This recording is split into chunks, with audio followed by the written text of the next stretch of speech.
नमस्कार, मैं doctor BS Chauhan, government PG college Kawardha. आज हम आप लोगों को MA second semester paper first micro economics के चैप्टर समान संतुलन के सिद्धांत के बारे में जानकारी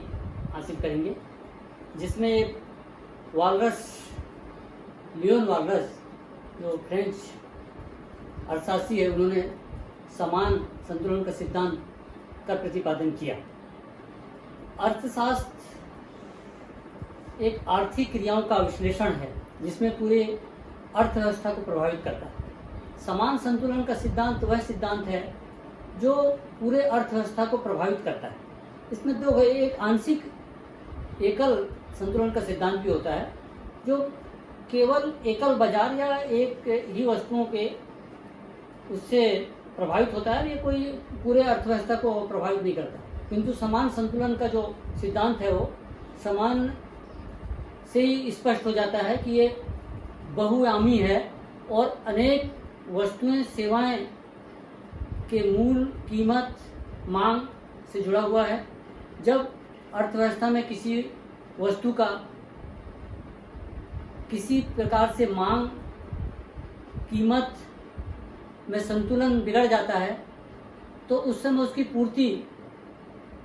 भी प्रभावित होती है, जिससे अर्थव्यवस्था गड़बड़ा जाती है, बाजार अस्थिर हो जाता है। उसको समान बनाने के लिए क्या किया जाए जिससे कि अर्थव्यवस्था बनी रहे और विकास की एक गति निरंतर चलती रहे। इसको वालरस ने स्पष्ट किया कि समान संतुलन के सिद्धांत में जब हम अनेक वस्तुएं, सेवाओं का उत्पादन करेंगे बाजार की मांग के आधार पर और उनको बाजार में ला कर के उपभोक्ताओं तक पहुंचाएंगे, तो एक उनको जो एक मांग के आधार पर पूर्ति कर पाएंगे, उससे जो बाजार में एक संतुलन बनेगा वही एक समान संतुलन का सिद्धांत कहलाएगा, जिससे अर्थव्यवस्था एक की स्थिति मजबूत बनी रहेगी। तो इस प्रकार से अपन देखते हैं कि समान संतुलन एक समय लेता है, काफ़ी समय लगता है इसमें, व्यापक कहते हैं इसको, व्यापक रूप से इसका प्रभाव पड़ता है और ये जो वस्तुएं, सेवाएं एक दूसरे पर निर्भर रहती है। जबकि क्या है कि आंशिक संतुलन में एकल वस्तुओं का रहता है और इससे पूरे अर्थव्यवस्था या सभी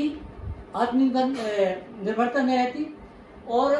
लागत और समय इसमें कम रहता है। एक उदाहरण के रूप पर बताएं कि किसी एक वस्तु का उत्पादन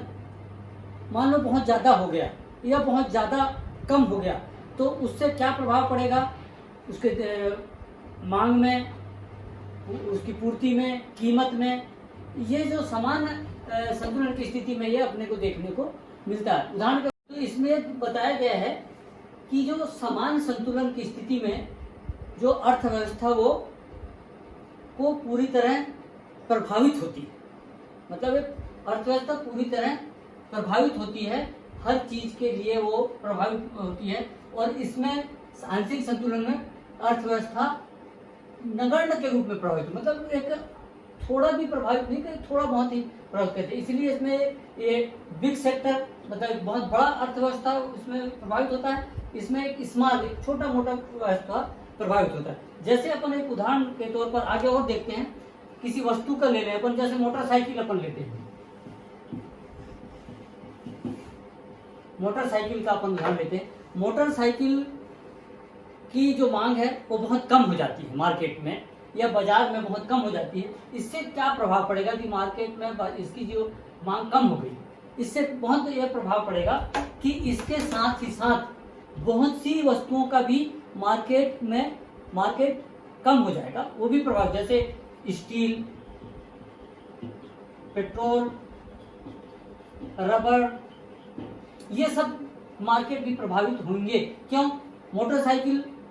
की पूर्ति कम करना पड़ेगा क्योंकि मांग कम हो गई है, तो स्टील कम, स्टील से मोटरसाइकिल बनती है, जब स्टील की मांग कम हो जाएगी, मोटरसाइकिलें कम बिकेंगी, पेट्रोल कम बिकेगा, मोटरसाइकिल कम बिकेगी,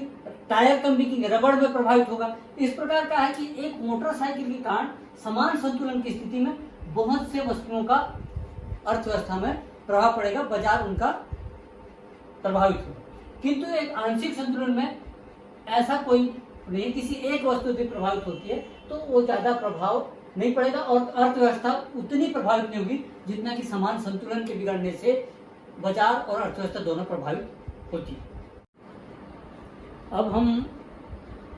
मांग पूर्ति संतुलन का ग्राफ देखेंगे वालेस मॉडल के अनुसार, जिसमें कि एक्स क्वांटिटी दर्शाया है, वाई में प्राइस दर्शाया गया है और इस प्रकार से मांग और पूर्ति जहां एक दूसरे को काटती हुई निकल जाती है, वो रेखा संतुलन का बिंदु यहाँ प्राप्त होता है और यही जो संतुलन का बिंदु है जहाँ पर मांग और पूर्ति समान रहती है वो संतुलन का बिंदु कहलाता है और यही जो है बाजार के लिए सबसे उत्तम स्थिति होती है। यहीं पर दोनों को संतुष्टि ज़्यादा से ज़्यादा प्राप्त होती है। अब हम समान संतुलन के अंतर्गत कम कीमत से प्रभाव बाजार में क्या प्रभाव पड़ता है उसको एक ग्राफ के माध्यम से देखते हैं। ये ग्राफ में बताया गया है कि किस प्रकार से कम कीमत पर वस्तुओं पर क्या प्रभाव पड़ेगा। जैसे इसमें दिखाया है कि ये मात्रा दर्शाता है, ये प्राइस, सप्लाई, डिमांड। इसमें क्या है, एक कार का उदाहरण लेते हैं अपन, एक कार उदाहरण लेते हैं। कार की कीमत जब कम हो जाती है तो जो कार खरीदने की जो इच्छा नहीं है वो भी कार खरीदने के लिए तत्पर हो जाता है और कार खरीदने के लिए वो चल देता है, कार खरीदता है। तो इससे क्या होता है कि कंपनियां तो अपने कार का एक सीमित मात्रा ही उत्पादन करती हैं, लेकिन एक अचानक मांग बढ़ने से कार की जो पूर्ति है वो कम होने लगती है। ऐसी स्थिति में शार्टेज दिखाना है। शार्टेज जब शार्टेज हो जाता है तो उसके बाद क्या है कि डिमांड के हिसाब से जब पूर्ति नहीं होगी तो संतुलन बिगड़ने लगता है और ऐसी स्थिति में क्या होगा, संतुलन लाने के लिए जो कार की कंपनी है फिर अपने उत्पादन की मात्रा को बढ़ाती है और उत्पादन की मात्रा को बढ़ा करके बाजार में जो शार्टेज है उसको पूरा करने के लिए अपनी ज़्यादा से ज़्यादा लेबर, ज़्यादा से ज़्यादा मशीनरी वो लगा करके उस शार्टेज को कम करेंगी और फिर वो बाजार के असंतुलित हुए डिमांड को संतुलित स्थिति में लाती हैं और फिर एक बार पुनः बाजार जो है वो समान संतुलन की स्थिति में आने के लिए आ जाता है। अब हम समान संतुलन की स्थिति को उच्च कीमत पर मॉडल पर क्या प्रभाव पड़ता है, उसके अर्थव्यवस्था पर क्या प्रभाव पड़ता है उसको हम देखेंगे। जो ये ग्राफ के माध्यम से हम इसको समझेंगे। ग्राफ में ये बताया गया है कि किस प्रकार से किसी वस्तु की कीमत अधिक होने पर उसकी मांग किस प्रकार से कम हो जाती है और मांग कम होने के बाद बाजार अर्थव्यवस्था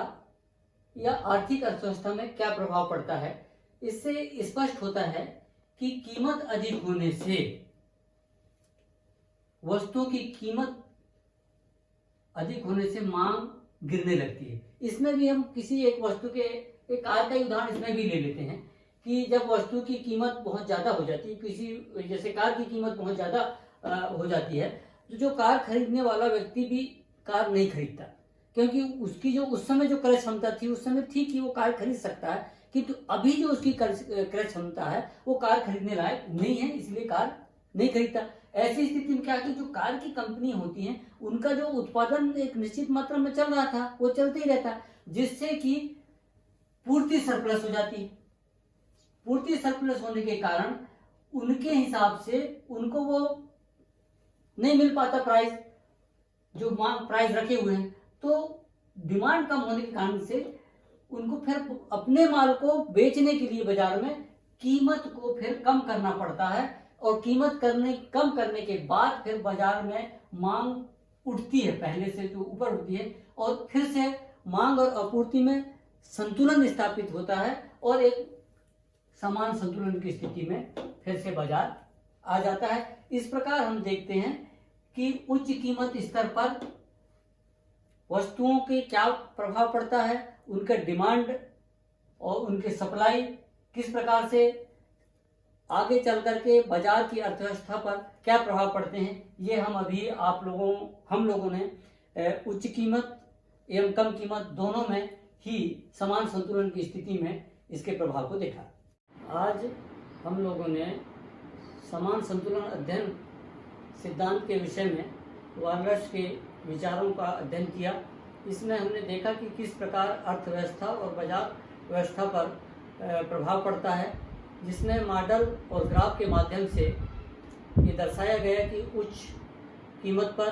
कम कीमत पर किस प्रकार से अर्थव्यवस्था प्रभावित होती है। उसको लाने के लिए, संतुलन बनाने के लिए पुनः